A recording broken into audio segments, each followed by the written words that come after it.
and I'm with my great friend James Sampson. Hi. And today we've got a tank setup project, a bit different from what I might usually do, a bit back to my roots, I guess. Yeah, I think we're going lower tech today. But I thought I would start by introducing James. James, you may have seen some other videos of me.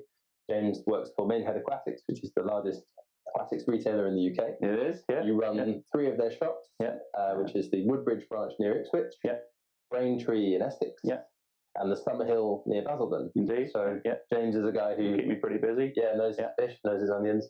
Actually, I've known James since I was 19 when he worked in a Maidenhead Aquatics shop near to my house here. I walked in and it was a shop at the time dedicated to softwater fish, blackwater species. Yeah, unusual stuff. Yeah, and I thought, I really want to keep these, and James sort of led me on the path to doing that and put me on the path towards biotypes, and years later we're still doing fishy stuff. The rest is history, is it? And I said to James, I've got this gallery of tanks I'm setting up, and a lot of it's high end. We've got ADA stuff, we've got WEO, we've got all sorts of things. Very nice stuff. Which is nice, but that's not for everyone's budget, it's not for everyone's taste. It's not where everybody starts in the hobby. Exactly. So I said, would it be possible to get hold of an off-the-shelf, good-sized tank that doesn't cost the earth, and try to use the lighting that comes with it to do a fairly straightforward planted display. Yeah. We are going to use CO2, but we're going to show you what kind of CO2 system we've got. And we are upgrading it in that we are adding a slightly larger filter than comes with it. That's a caveat. We'll talk about that too. But essentially, this is something you can go into the shop, buy, take home, and you can do quite a lot of stuff with. So I think we've gone for this more as a sort of start with a more basic tank and build your hobby and upgrade it as you go. Exactly, because the outlay on some of the high-end stuff, you can get a 60 centimetre tank with the lights, the cabinet, and everything. You're spending £1,500 before you start. I mean, you're in a position where you've got all these setups that when you first started keeping, you couldn't have dreamed of owning. But you build up to that over time, and that's how everyone starts. None of us started with high-end CO2 and lighting that costs hundreds of pounds per unit, etc., because that's just not how people get into the hobby. Exactly. So we wanted to kind of start with more of a entry-level planted aquascaping to kind of encourage people to get into the hobby and build with it as they go. Exactly. And, I'm sure you may have heard this in shops, and I'm sure James said this many times, and I've said this to customers when I worked in the trade. Buy the biggest tank you can afford for several reasons. One, you're probably going to want to buy a bigger tank in a year. If it goes well, 6 months to a year easily, or more bigger one. Yeah. It lets you keep a greater variety of fishes, more species. It's actually easier to maintain in some senses in that a larger body of water, much more stable, takes longer for things to go wrong, gives you that time. But that can be quite expensive. So we've gone with a straightforward tank, and I'm going to let you tell us what it is. Yeah, so this is the Aquatropic 160, 160 litre tank. Sort of comes with basic filtration and LED lighting and a heater just to get you started. And if you want to keep a few small community fish in there, as it comes to standard, is absolutely fine. What we're going to do with it is slightly different. So we're going to upgrade the filter to what is still a fairly basic external, but has a lot more flow, a lot more media, allowing us to keep a lot more fish. And obviously we're going to put the CO2 and go for the plants. But we're going to go for lower light, easier plants to make it easier on the maintenance and not having to invest in expensive lights and stuff. Exactly. We've got the cabinet. It comes additionally, so it's black cabinet, black trim, black hood, plastic. Plastic fantastic, but solid. The lighting, we've got an additional light unit that you can purchase alongside it. Yeah. The light unit that comes with it, we think we might have the wrong transformer plug, so it's not at its full brightness. So it's useful we've got that extra light on it at the moment, but that's something we'll work with. Hopefully you can still see it's quite a blue light. Might be a bit different from what many people are expecting. You think of bright white lighting, but it's also a bit of a challenge for me. I'm going to see what plants we can grow in here. Yeah, we're going to try and tailor it to the light, aren't we? We've chosen some plants that are medium to low light species as well, just to show what you can do. We've got some really interesting fish that will go in here once it's up and running, and we've got a CO2 system which we'll show you as well. So the tank itself is 1 meter, so 100 centimeters by 40 by. I think it's the same height, isn't it? 40 by 40, yeah. And so it's decent, as you said, 160 litres. Yeah. There's quite a few species you could keep in here. We're going for a mix of interesting fishes, which we'll show you. But I guess we'll start perhaps by talking about what the layout is going to be like. Okay. So in terms of layout, we were thinking of something a little jungly, but with lower light tolerant species. Something that leaves quite a lot of open swimming space. So perhaps the taller planting is at the back of the tank. We've put on a black background foil, the sort of adhesive foil you can put on the back. So that will be quite densely planted up with various taller species. Then some pieces of wood in the middle, which will be structural and will allow us to put some epiphytes, Java ferns, and other bits around it. They're up the height. Yeah. Exactly. Yeah.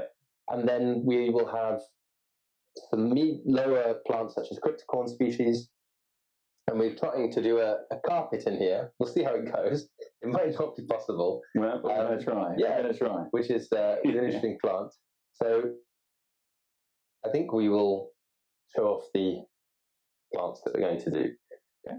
So it might be a little bit dark in here, but that's because the lighting that I've got in here, if I turn it on, it's going to really shine off the glass here. So I apologize, it's a bit dark. But James has brought a really nice selection of plants, which these are all Maidenhead plants that you can get through them. They are indeed, yeah. I've got a few extra bits and pieces that we're going to add, several of which you can get from Maidenhead anyway, if you ask. So we talked about a carpeting plant. We're going to start with Lilaeopsis mauritiana. So this is a cousin of the more well-known Lilaeopsis novazelandae. Apparently it's a bit more low light tolerant. Mm-hmm. It can grow even finer and taller. Yeah, it's definitely taller. So yeah, we'll see how it does. So we're hoping that in this lighting, with CO2 and a nutrient the CO2 is what we're hoping to make the difference. I think that's what will change it. So when we talk about doing a budget tank, that doesn't mean cutting all the corners and going absolutely to the basics. If you want to have success, there's some things you're going to need to do.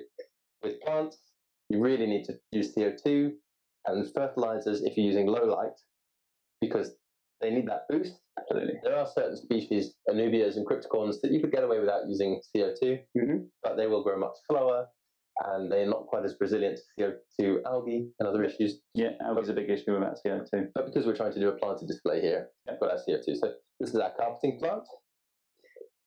We've got a selection of Cryptocoryne species. I like the Cryptocoryne. Yeah, I like them too. And this is Cryptocoryne, well, it's labelled as Cryptocoryne nevelli. A bit confusing. There's nevelli, lucens, willisii. They're probably all part of the same. There's a lot of mislabeling with that sort of thing, and all different suppliers sell them under different names, but they're much the same plant often. Maidenhead Cryptocoryne nevelli. And it is a tall and fairly slender crypt. The leaves develop on these longer shoots. And that's a mid-ground species, pretty low light, but provides some nice bright green for us. We've got some Cryptocoryne wendtii green, which is an absolute classic. It is, it's the standard. This is the sort of thing that you could put in a tank without CO2, low light, leave it alone. 30 years later, if you don't touch it, it'll just be growing there. Strong, absolutely. Develops quite nice, large, broad green leaves, really good mid-ground plant. Great space filler. Petchii. There we go. Cryptocoryne petchii. So this is a slightly darker crypt. Yeah. Can get really nice, not quite hammered, but very textured leaves. Yeah, that kind of almost crinkly, but in the leaf.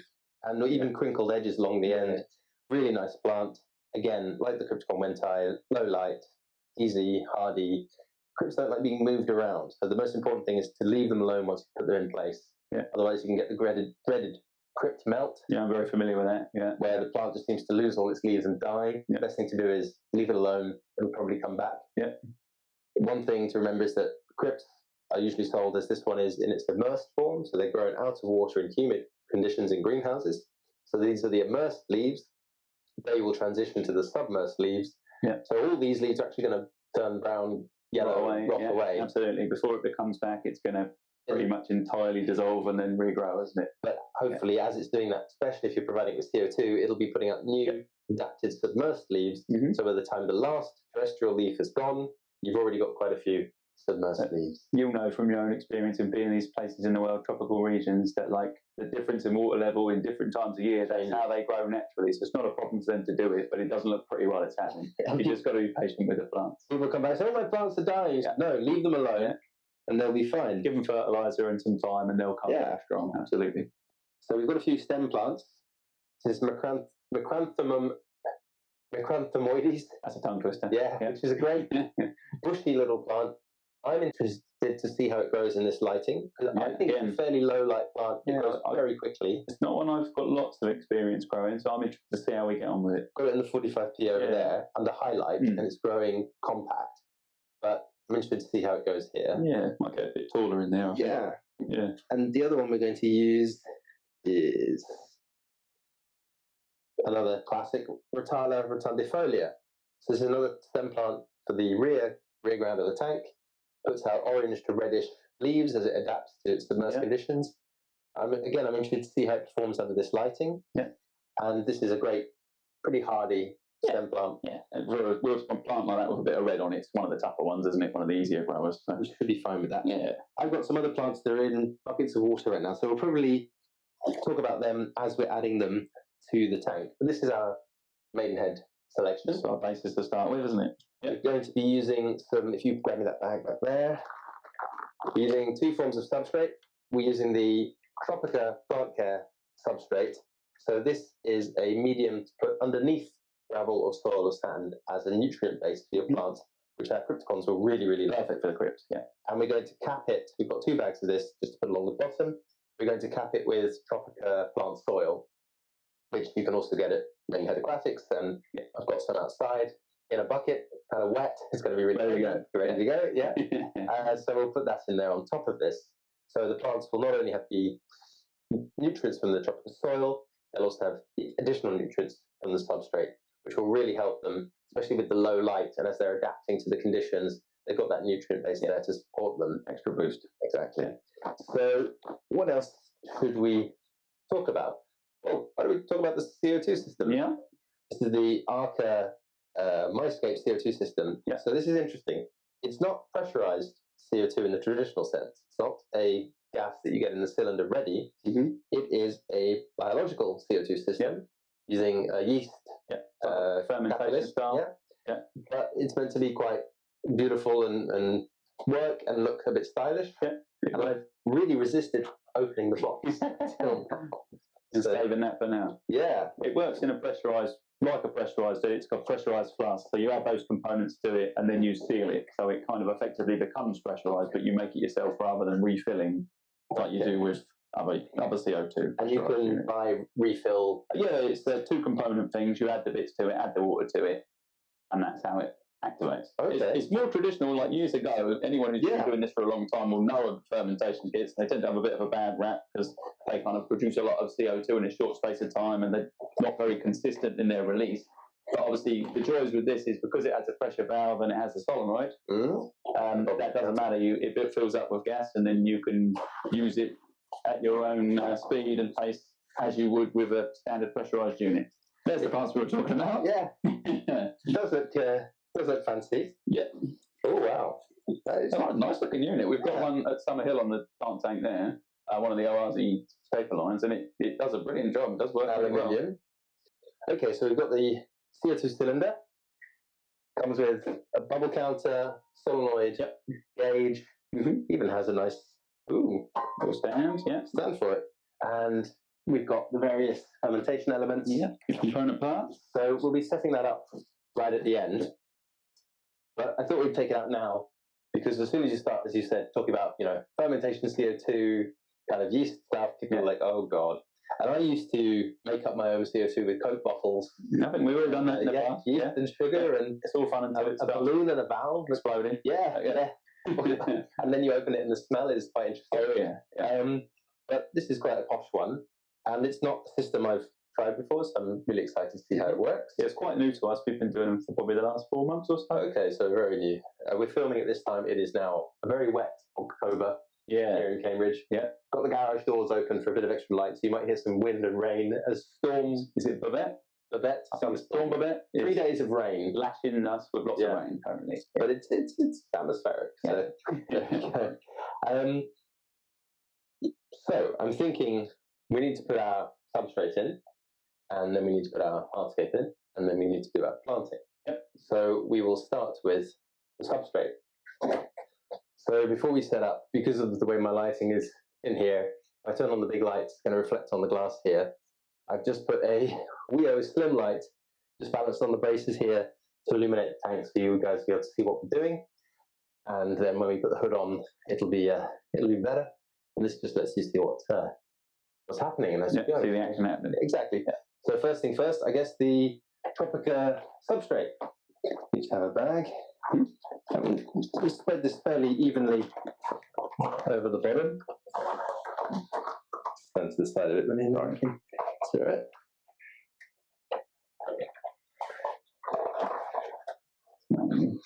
Yeah. Level that out. I'm a fan of using additives beneath your main substrate. Yeah, I prefer the under stuff too. Really, yeah, it'll give the plants that boost, as you were saying. Definitely. Gives the roots a really good sort of base to grow into, I think, exactly. All right, so that's that. So this is the Tropica soil. So this is the large grain stuff. It's a bit wet. Ew. Sorry. It was outside and it was raining. It's going to get wet anyway. It's going to get wet. All right, this one. All right, James, you're the strongest of the two of us. If you you lift that big box up and pour it in as best you can. Yeah. This stuff might be a bit drier. It's a lot drier than the last lot. Yeah. A lot drier.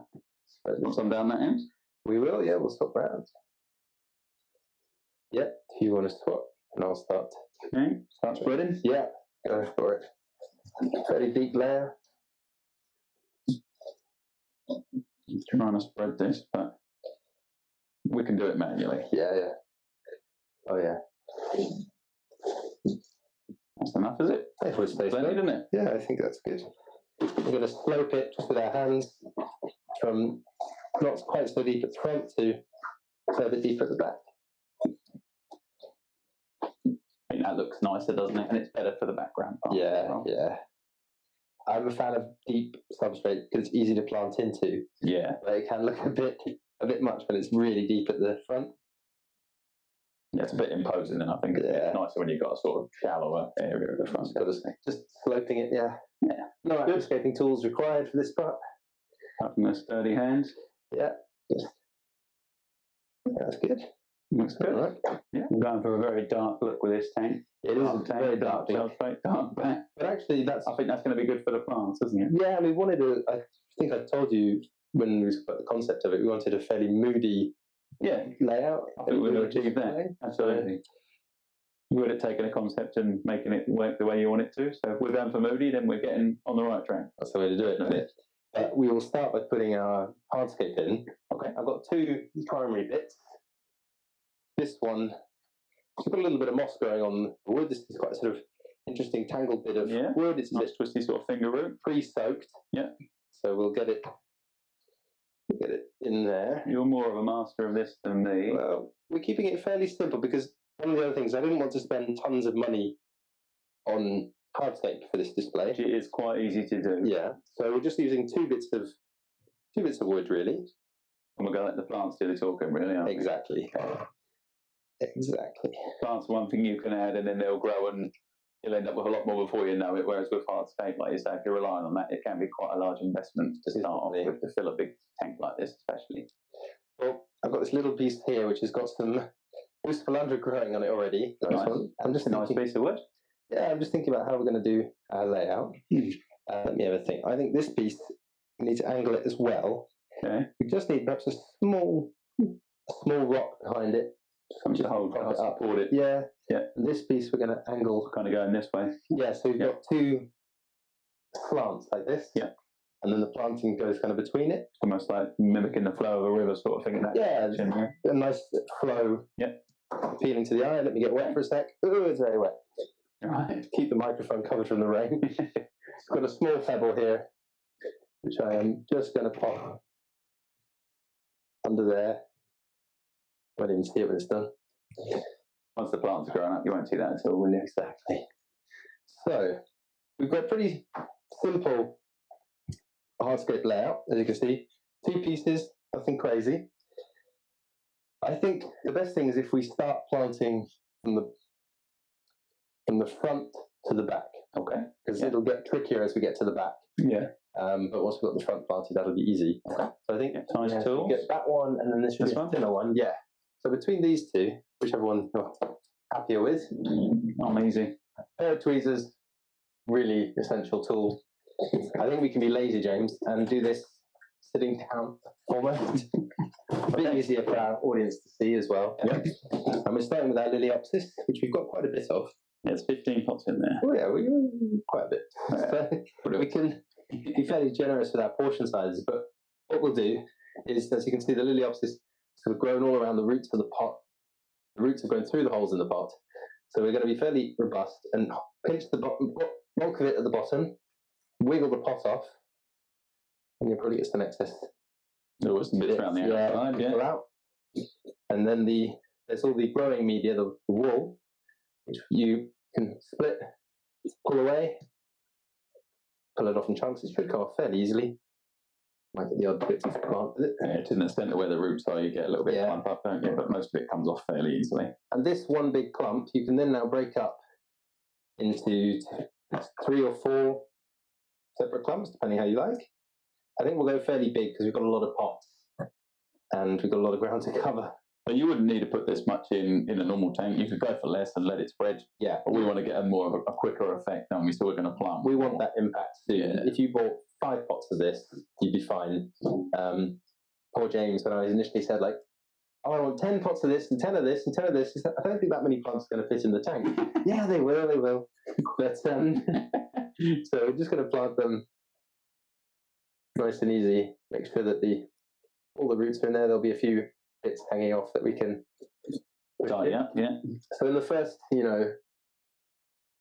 10 centimeters from the glass back, we start planting a line of the plants, and then we fill backwards from that line.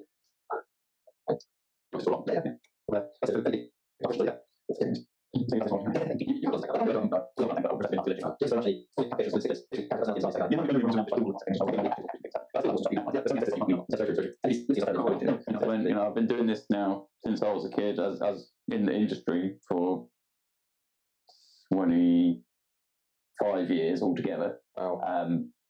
There's so much to it, you've got to enjoy it a whole lot, really, haven't you? You've got to. What would you say is, when you get someone who comes in, they say, I want a fish tank, and I'm serious about doing it. What's the sort of number one question that you hear from people? And most of the time, it's the maintenance. That's generally what people ask. It's like, oh, it's a lot of work, though, isn't it? That's always what I hear. Sure. And there is obviously there's maintenance involved. It's not something to get into if you don't want to be doing maintenance. There's animals involved in there. So if it's something that you want that has no maintenance, it's not something to get into. Take up stamp collecting. Exactly, yeah. Take up something that isn't alive, anything that isn't alive. But I think, for me, and I think a lot of other people who've been in the hobby for a long time, it's part of the fun is doing the maintenance and stuff. You get into that. It's quite a cathartic thing. It's quite therapeutic. And you're looking after your plants and your animals, aren't you? You're catering to them. You're responsible for them. Yeah, part of. It's your own little environment that you create, so you've got to look after it at the end of the day. These animals and things don't choose to come into our homes and be kept by us. We choose to take them on, so we should look after them. We're responsible for them. But I'm just one of those sad people who like doing the maintenance. Yeah, that's Dave at Aquarium Gardens. He loves doing the maintenance. George Farmer. I do it. I find it quite zen-like when you're just cleaning out or doing a water change. You're just in the zone. 100%. You space out a bit, maybe. You don't have to think about anything, or you can think about something very intensely whilst you're focused on it. Yeah. It's really, a meditative. I think it is. It's something that I've done for a long time without realising that's what it was. Everyone talks about mindfulness nowadays. It's kind of the thing that everybody looks to. But if you've got a fish tanking or that sort of hobby, you've been doing it for years without realising it. It's just what you do to not think about other things for a while and just lose yourself in something you enjoy. And that's. Go with it. Those moments in life that you treasure without realising it are the ones that are really special, I think. I would agree. I guess my other question would be what would you say to someone who's like, I want to have a big tank, or I'm upgrading from a fairly simple tank to a plant system. Mm-hmm. What would be your 3 key takeaways for someone? Starting with a planting system. Or starting with a slightly larger tank like this. So I think, but for me, if somebody asks me, it's always the first thing you ask is what kind of lighting have you got? Yeah. If you're going into a planted tank, that's always the first question. Yeah. Because then you know, right, you want to avoid all these kind of plants. That carpet you want to grow might not work unless you want to change this, that, and the other. But it's kind of, I think you need to work out what people have got as a basis already. Yeah. And say, do you want to use that as it is? If you do, then this is what you're looking at. This is what we can hope to achieve with that sort of setup. Okay. And then they'll often say, "Oh, can I try this sort of carpet plant?" So give it a go. It might work in your tank. It might not. Sometimes it grows like a weed in a tank where you wouldn't expect it to, and in other tanks where you expect it to grow better, it doesn't do so well. So just try one, see how you go, and if it doesn't work, then that's when you might want to, if you do that sort of thing going forward, to then invest a bit more in your equipment and stuff. But I think generally people will start off with whatever they start with, and if they're successful, they have the confidence then to want to invest a bit more time, effort, money as well, into the whole thing. But if you start off and you're successful with things, then you tend to go, "Oh, I like that, I'll carry on." So I'll generally start people off with Cryptocorynes, Anubias, Galfern, if they've got a more basic setup, sort of like what we're doing here. And then, like you say, that hobby will either fizzle out if they don't look after it properly, or it can do that with anything, or it will potentially grow into something much more spectacular going forward. But yeah, it's great to watch people go through that journey. It's one of the really nice things about sort of working in a shop with people like that, and sort of starting them off with something like that, following their journey. Yeah, and I think we've all done this as well. You start off with a tank and you'll set it all up and you take pictures and you go, "Oh wow, that looks amazing," and you've got pictures on your Facebook from my tank from 2 years ago. "Oh wow, look at this." Yeah. And then you look at it 2 years later and you go, "Why did I think that was amazing?" Yeah. It's part of your whole journey. Yeah, and at the time, it's your own personal success in how you made it look like that, and then you build on it. We all do. None of us started off being amazing at anything. It's just all part of the building up, but it's the enjoyment of it that makes you keep going. Yeah, I mean, I was thinking, I've known you since 2007. I come back from Brazil. I hadn't been to any aquatic habitats really in Brazil. It wasn't that kind of trip. No, I wasn't that knowledgeable. And then I came back and saw you with all your amazing blackwater, dwarf cichlids, tetras, discus, cool cories. And now, I've got to the point that I've written this aquatic habitats book, of which you're a big part as well. Yeah. You've worked on that together. James has, funny enough, written an important part on maintenance. Everybody's enjoying the maintenance part, obviously, because that's what's good. And that's the bit you flip through when you're reading the rest of it. Yeah, no, but you do. But it's useful. That's the bit you go back to and read carefully later, and then you're like, "Oh, I should have read this first." But the journey since then, I've been so many times to South America, I've been to other parts of the world. You have James just come back from an amazing trip in Cambodia, where he was trekking with elephants, diving with bioluminescent plankton. And at one point, his lovely wife Sam sent me a photo of James wading into a murky pool with a camera. Because I said, if you get the chance to take a photo of any freshwater habitats, please do. I did take many photos. I don't know if any of them were any good. But... She sent me this message saying, he's wading into this pool to take photos for you, and if he gets bitten by a snake or drowns or something, it's your fault, and you have to help me find a new husband. Well, there's no replacing James, for sure. But so, we have that drive to go and explore and see things, but all the things that we've learned in those years since, that have made us, I guess, better fish keepers, more knowledgeable, and you don't realize you're learning it until quite a long time afterwards, I think. No, absolutely, yeah. And that's part of the fun of it, isn't it? It's sort of, you learn all this stuff, but it doesn't feel like you're having to learn it because you enjoy it as you go. And that's what hobbies are about at the end of the day, isn't it? Yeah. Broadening your knowledge while having fun. Yes, I try to teach children, if they think that they are learning, they're not going to want to do it. But if you can trick them into thinking they're having fun whilst learning, then you're absolutely on the road. And all of us really are just toddler children, aren't we? Yes, yeah. I know that's very much my MO. So we've planted our foreground. As we said before, we've used 15 pots of Lilaeopsis. There was a lot of plant in each of those pots. We could have used 5 pots, broken it up into very small bits, planted it, probably covered the same area, but we're just going for plant mass and volume, get that instant impact. So we've done it that way. What you are going to be in charge of, sir, is planting the Cryptocoryne nevelli. Yep. And if you can plant it here, kind of following the angle of that wood, Sort of along, in a strip along sort of here, underneath, yeah, on the edge. yeah, Yeah. Doesn't have to go too far in the back. Can come through the right. Okay. Mix it in between the two. Yeah. Yeah. Okay. And these are sort of like accent plants because they're a bit different from everything else. You plant them somewhere where you'll notice them between the other bulk plants. So they sort of breaks up. Yeah, as they stand out a bit and they get more attention side. I always like to plant a plant in at least 2 places in an aquarium. Otherwise it looks a bit unnatural if there's just one clump of it over here. Whereas if there's a bit more over that side, a bit more over that side, there's a semi-symmetry to it. And it perhaps looks a bit more balanced than if it was just one clump of itself on its own. Quite unlikely in a natural sort of situation. Yeah, you'd have it grown in just one isolated place, doesn't it? You certainly wouldn't get that. Spread around the area. I'm going to start planting the wendtii green because there's quite a lot of that. Sometimes if you pull them, if you keep the clumps together, it grows together quite vigorously. Oh yeah. Up, the growth seems slower. It takes a long time to come back and look impressive, doesn't it? Yeah. Keep it as one big clump, it will grow bushy fairly quickly, and then it spreads out from there, doesn't it? It goes from strength to strength. I do like the leaves and the leaf shape. That crinkly kind of cryptocoryne leaf. It's lovely, isn't it? Yeah, I've always had a bit of a soft spot for that. So now we're planting this Cryptocoryne petchii, which is like a darker leaved species.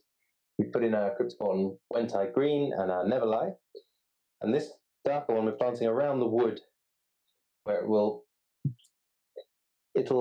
have a bit of sort of a harmonious colour and texture with the dark tones of the wood. So it won't pop out, but it'll complement the wood really nicely. So I've got a crypt here, which I don't actually know what it is.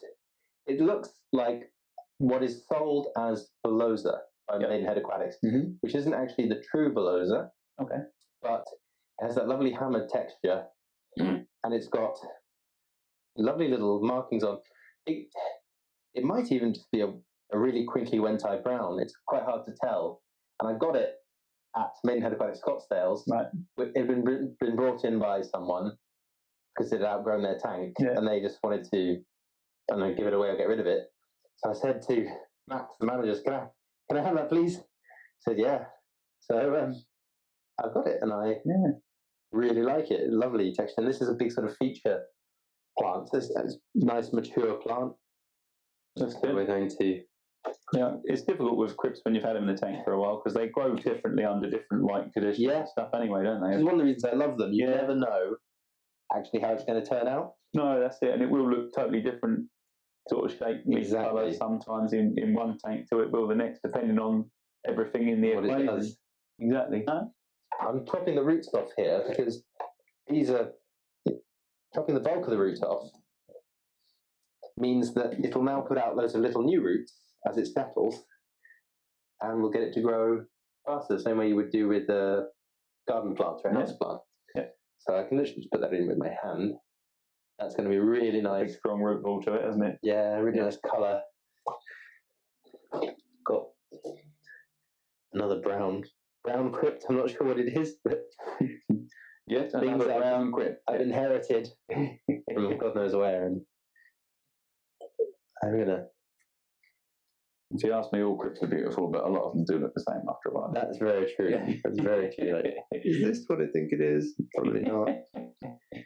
And it doesn't help. I think a lot of them are probably misidentified a lot of the time as well. Yeah, it's hard. What else? Okay, there's some more wendtii brown. This is the Schismatoglossus prietoi that you guys do at Maiden Aquatics. Very familiar with that. Yeah. So I think we're going to stick that. We can just wedge it in. Yeah. There's some wood there. It's nice when you've got a tank like this and you've just got bits and pieces that you can find a home for. Yeah, reutilise again, yeah.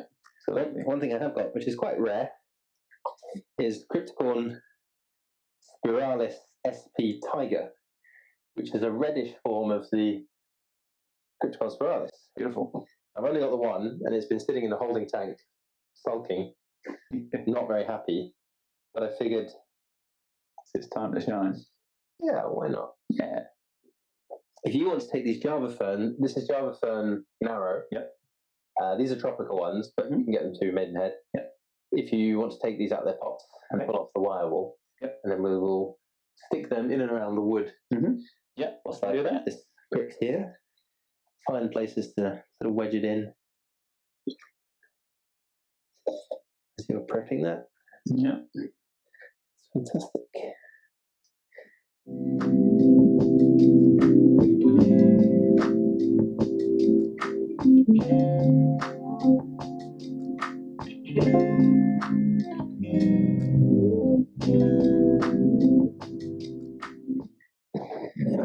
I've got a few little bits of Anubias nana, which I'm just going to push in on the wood here and there, wedge it into the crevices and the gaps.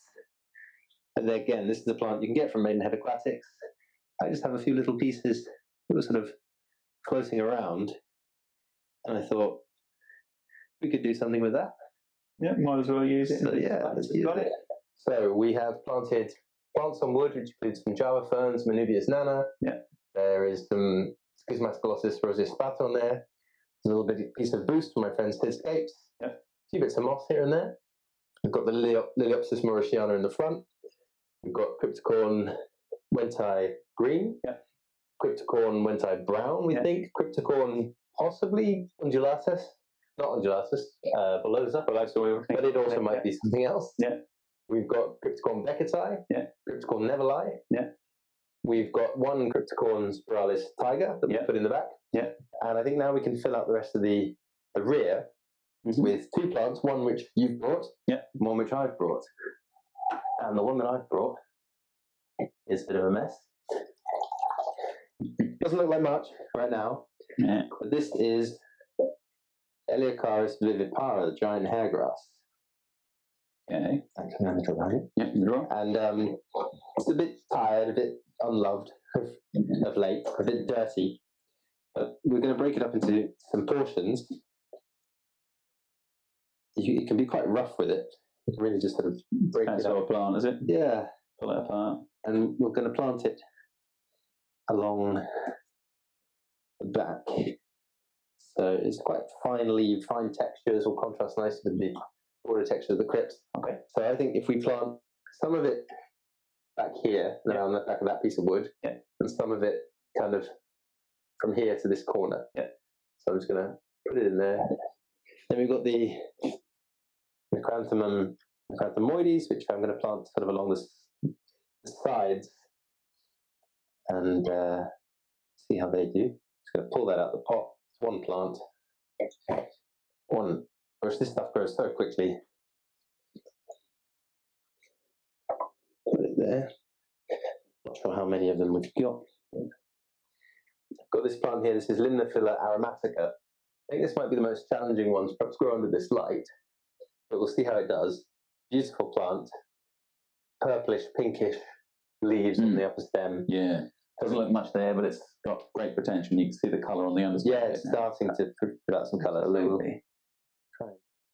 It's got a little side shoots come off there. And what we're going to do with the Rotala, James, is we're going to cut the stems halfway, right? Because then we can plant the tops. And the lower bits that we've cut, we'll put out 2 new heads. Okay. So right from the bat, the plant is going to be giving us more. Yeah. For our money. Now I get the best out of your plants, Ty. Yeah. And we get more coverage as well. It'll fill out nice and quickly, won't it? You've got stem plants. That's kind of one of the joys of it. It's how fast they grow and fill out. So if you can speed that up, even better, eh? Exactly. So we just plant them in small clumps together. Okay. Just line them all up and cut them halfway. Yeah. Okay. Yeah, that's easy. Small clumps of 3 or 4 stems. That's gone a long way, cutting it like that. That's a good way. Yeah, you buy your pot and you think, I've only got 1 pot, but you could cut that pot into 3 portions quite easily. That's the joy of stem plants, though, isn't it? Exactly. You keep cutting them, they just keep growing back even stronger for it, don't they, really? Exactly. Every time you chop them, 2 new heads. Yeah. Like a hydra. We've got this plant. This is Anubias minima. You can get this from Maidenhead Aquatics. Would it be under a different name? One I know. maybe Lancelota. Lancelot, we do, yeah. I was going to say Lancelot. Or, you know, they look very similar. But this one actually came from Riverwood Aquatics, run by the wonderful Pete. Yeah. And I saw it and I was like, I want it. So it's that nice specimen. It's a very nice specimen. Yeah. And we're going to break it in half. So we're going to rip it in half. Yeah. Might be like, no, I didn't do that. But it's too big to plant singly, because it'll dominate. Yeah. Too much. We're going to make two nice specimens. Exactly. Yeah. And this will fill out that space a bit for us. Had a bit of interest. I can pull off the bit of height as well, doesn't it? Yeah. While we wait for those stem plants to get exactly. There is almost two plants in there that, you know, without got like a natural place to break it. There you go. There's one. Okay. All right. I'm just going to no tying, no gluing, and then this one higher up at the back here, just in that nice. Sort of natural. Yeah, it sits in there really well. Little place for it to go, isn't it? Yeah. So we've got some Java moss here, which is Taxiphyllum sp. Barbieri, isn't it? Yeah. And it's just some from the holding tanks. Again, we're not even going to glue it. We're just going to wedge it in a few places. It can grow slowly, do its thing. It'll kind of attach itself over time, won't it? Just growing amongst all the other plants that are there. Exactly. Which makes it all look a bit more natural and sort of established and old. Java moss is exactly. Yeah. It's really good for making it look like the tank's been running for ages. Absolutely. It's got that kind of rainforesty sort of feel to it then somehow, isn't it? Yeah, absolutely. Like an old temple. Yeah, absolutely. Which you were exploring some cool temples in Cambodia, weren't you? Certainly was. Yeah, certainly was. Including the temple where they filmed the Tomb Raider. Yeah, Tar Prom. That's pretty amazing. Yeah, it was pretty cool. That one, they haven't sort of cleared all the trees and stuff away from where they've grown into the temple, so it's still kind of how they discovered it, and it's absolutely phenomenal. That must be insane. Yeah, but the age of some of those temples is just... Did they say how old they are? Yeah, honestly, I can't remember how old they are. That old? Yeah, but they are very old. Right, we've planted this up, and I think it's come out quite well. Yeah, I'm happy with it. I think it looks good. We're going to see how it looks once we put the standard light on it. As we said, this is a different light than comes with the tank, but we're using it here just to illuminate the tank more easily. We've planted it up with nice foreground carpet, which we hope will take. Yeah. Mid-ground of Cryptocorynes and Java ferns, a few little Anubias here and there, a few bits of Schismatoglossus. A little pepper and a micranthemum on the side. A little bit of that. Yeah. And then there is the Anubias minima, which is sort of dominant feature on the wood. Bigger piece closer to us here, slightly smaller piece further away from us there, creates that sense of depth. We've got the giant hairgrass Eleocharis vivipara along the back, which we've chopped at this point, but which should go up to the surface and lie sort of flat. We've got lots of Rotala rotundifolia in the back. Yeah, nice cover that. And we've got the feature plant, which is the Limnophila aromatica. Yes. So we're going to see how it goes. We'll fill it up. We'll put the heater on it. We'll put the pump on it. We'll get the hood on it. And we'll see how it does. How it goes, yeah.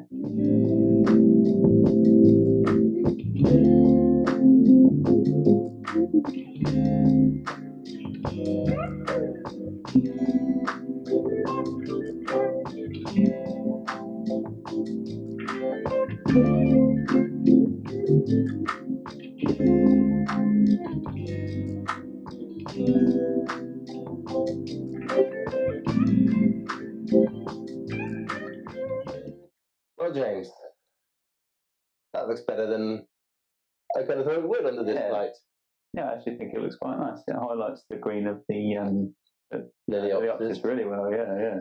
So we filled this with rainwater. I've got a source on top of the garage roof. So it's a bit cold, but we've put the Interet Heater in. It comes with the tank. And got it set to 24 degrees, so that should take a couple of hours to warm up. Yeah. You know? But okay for the plants, isn't it? Yep. We've put an EFX 300 filter, which is a Aquamanta filter from Maiden. Good filters.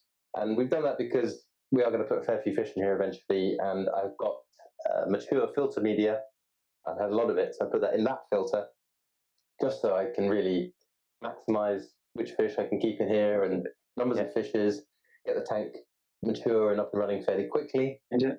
But yeah, eventually this black background, you're not really going to see it. There's going to be all the Eleocharis vivipara, there'll be the Rotala, the Limnophila hopefully will take off, and things will just slowly mature into So yeah, the black will literally just do what it's supposed to do, blend into the background and highlight the green of the plants. And the fish that are going in here are quite colourful. So I've got the rainbow emprotectras, Nice choice. Corte, which I've had for a while. I really wanted to put them in some of my other tanks, but they jump. They love to jump, and I hate losing them. So I thought I'll put them in a tank with a lid. The other species I've got which will jump is Nanostomus trifasciata, three-line pencil fish. Right, torpedo-shaped fish. Really lovely, beautiful. I've got some wonderful examples of them. So they're going to live in here. I've got some black neons that I had thought about putting here, but I also have some Amapensis tetras, Hyphistobrycon Amapensis. Which you a favour and then for a choice. Yeah, and they're just beautiful. There's an electric red line. Yeah, they are beautiful. They're looking really nice in that holding tank. And I have a few other little bits and pieces, bycatch bits that have come out of your shops. Yeah, you like unusual bycatch. Yeah, we're not sure what they are. Little fish that come in with cardinals, and they might go in here. I've got some Pandagara. I love a Pandagara. So I've got 2 or 3 of them. They'll go in here. We're eating a bit of algae as well. Yeah, they'll have and entertain the little things, aren't they? Some Siamese algae eaters.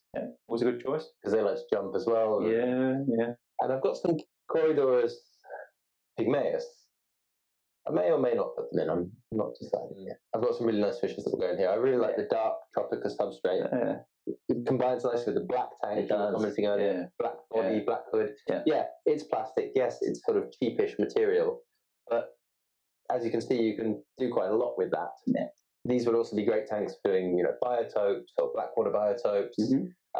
Small Tanganyikan displays for things like shell dwellers. Would be ideal. Absolutely. I mean, there's so much you can do, and like we said earlier, if you were to do, say, an Anubias and crypt-based display, this would be ideal.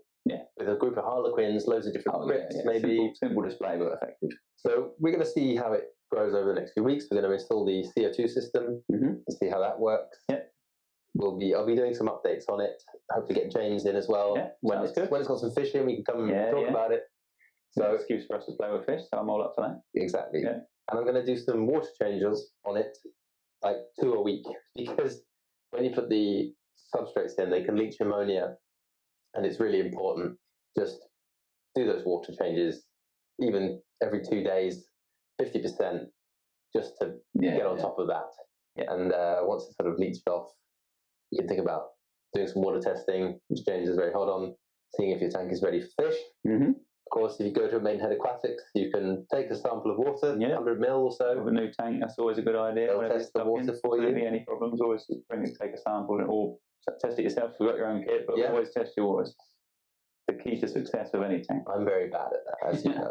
I'm like, mature filter media, mature filter, they'll be fine. And then, I'm really excited to see how this goes. And I have to say a huge thank you to Interet for providing the tank and the cabinet. Massive thank you to you, because you, James, got in touch with them and you were the one who organised it. So I'm really, really grateful to them. And we'll say to Arca as well. For the CO2 set. No, we haven't used it yet. We haven't used it. We're about to install it, but And I think once the tank's been running for a little bit, we can talk about it a bit more. Yeah, that makes sense. But really grateful to Arca. Very generous of them. It means a lot to me at this stage in my sort of hobby career that people are willing to send me kit and sponsor me to do things, and it means I get to play around with exciting stuff. Do collaborations with friends. But it's as much as for my benefit and me being able to play with stuff and experiment, it's actually the idea is that people can see what you can and cannot do with products. You can get an idea. You can say, okay, I've seen Ty set this up. I know what this tank is capable of. Maybe this is my next step from my sort of standard little fish tank that I've had up to a slightly bigger planted display, or and we also need to make clear that this is the Aquatropic 160, but there's also a 100, 110, and a 65. And a 65. So it comes in smaller sizes. I've opted for the biggest size possible because I'm really like that, and if you don't ask, you don't get. So please. But I hope you guys have enjoyed the video, and I will do a follow-up video fairly, soon once fish are in, and we can talk about it further. So look forward to it. Thank you very much, friend. It's great to do this with you. It's a pleasure. And I look forward to our next video. Definitely. Brilliant. Cheers. Thanks, everyone. Thank you.